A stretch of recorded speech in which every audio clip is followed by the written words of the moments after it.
भवानीपेठ घोंगडेवस्ती प्रभाग क्रमांक 3 या भागेत आपलं लेंडकी नाल्या इथं आत्ता आपल्या इथले नागरिक लोक सांगितल्यानंतर इथं पाहणी करण्यात आल्यानंतर कळालं की लेंडकी नाल्यामध्ये पिण्याचं पाईपलाईनचं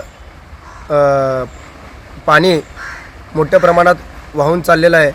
त्या लेंडकी नाल्याच्या मधोमध्ये पिण्याचं पाईपलाईनचं पाणी फुटल्यामुळं लाखो लिटरने मोठ्या प्रमाणात MLD पाणी वाहून चाललेलं आहे। इथं एकतर आपल्या भागात कमी प्रमाणात सोलापूर शहरात भागातच नाही तर सोलापूर शहरामध्ये 2-3 दिवसाआड पाणी होतं आधी, आता 4-5 दिवसाआड करण्यात आलेलं आहे। येता पाण्याचं प्रमाण म्हणजे दिवसेंदिवस एक दिवस वाढ करण्यात येत आहे। एकीकडे सोलापुरात पाणी नाही असं म्हणत आहेत आणि दुसरीकडे प्रशासनाचं लक्ष नाही, महापालिकेचं लक्ष नाही, इथले लोकप्रतिनिधींचं लक्ष नाही, असं लाखो लिटर MLD पाणी मोठ्या प्रमाणात त्या लेंडकी नाल्यामध्ये वाहून चाललेलं। आणि मी आत्तापर्यंत माझ्या आयुष्यामध्ये म्हणजे आत्तापर्यंत कधी पाहिलं नाही की लेंडकी नाल्यामध्ये असू दे, ड्रेनेज लाईनमध्ये असू दे, पिण्याचे पाईपलाईन घालण्यात येत आहे। पहिल्यांदाच असं म्हणजे चांगल्या कामासाठी ग्रीनिज बुकमध्ये नोंद केलं जात आहे आणि आता पाहायला भेटायला की वाईट कामासाठी सोलापुराचं नाव कसं ग्रीनिज बुकमध्ये नोंद करता येईल या पद्धतीनं सोलापुराचं कामकाज चाललं आहे का असं प्रश्नचिन्ह निर्माण होत आहे। अक्षरशः लेंडकी नाल्यामधून पिण्याचे पाईपलाईनचे पाणी कसं काय घातले आणि कोणी घातलं, किती वर्षापासून हे असं चालू आहे। आणि इथलं लेंडकी नाल्याचं सांगायचं असेल तर काही महिन्यांपूर्वीच आमच्यातल्या भागातले एक नागरिकाचा मृत्यू झाला होता लेंडकी नाल्यामध्ये वाहून। त्यावेळेस त्यांना तिथं तक्रार देऊन सगळं करूनही प्रशासनाचे लोक, महापालिकेचे लोक आपले काही लक्ष न देता अजूनही तिथलं फक्त साफसफाई, तिथलं तक्रार केल्यानंतर मेल्या दिवशी दुसऱ्या दिवशी साफसफाई केली। साफसफाई फक्त लेंडकी नाले कुठं म्हणजे आपलं हे आहे तोंड आहे त्याचं, तिथल्या ठिकाणी नुसतं खाली करायचं, ते गाळ काढायचं नाही, काय नाही, ते गाळ पुढं ढकलायचं आणि ते पुढचं गाळ येऊन मग इथं पुढं थांबायचं, असं मोठ्या प्रमाणात गाळबीळ थांबलेलं आहे। आणि अनेक वर्षापासून हे असं मी तर ऐकलेलं आहे की ब्रिटिश कालावधीमधलं हा लेंडकी नाला आहे।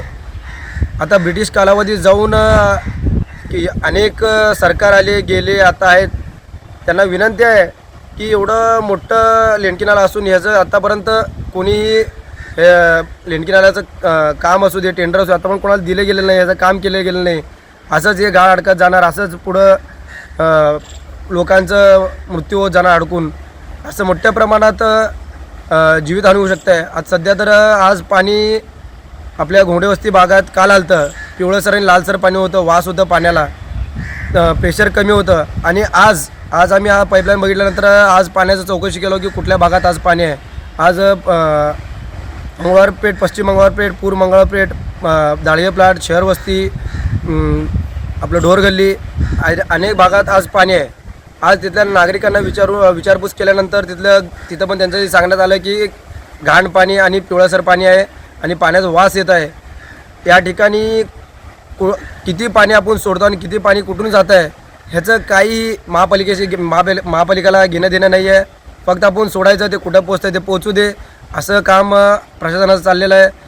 माझं विनंती आहे की आपले आयुक्त मॅडम आणि कारंसाहेब यांनी या ठिकाणी लक्ष देऊन त्वरित लोकांचे जीव वाचवण्याचं काम करावं, कारण अनेक लोक आपलं हे नळाचं पाणी पितात, अनेक गरीब लोक पण हे आपल्या घरात फिल्टर नसतं, काय नसतं। श्रीमंत लोक ठीक आहे, त्यांच्या घरात फिल्टर असतं, त्यांनी बिस्लरी पाणी पितात, पण आमच्यासारखं गरीब नागरिक लोक आम्ही फिल्टर न वापरता प्रशासनाचं पाणी डायरेक्ट पित असतो। त्यामुळं उद्या कोणाच्या जीवाला बरं वाईट झालं तर ह्याचा जबाबदार पूर्ण महापालिका प्रशासन असेल। SB न्यूज चॅनलला लाईक करा, शेअर करा, सबस्क्राईब करा।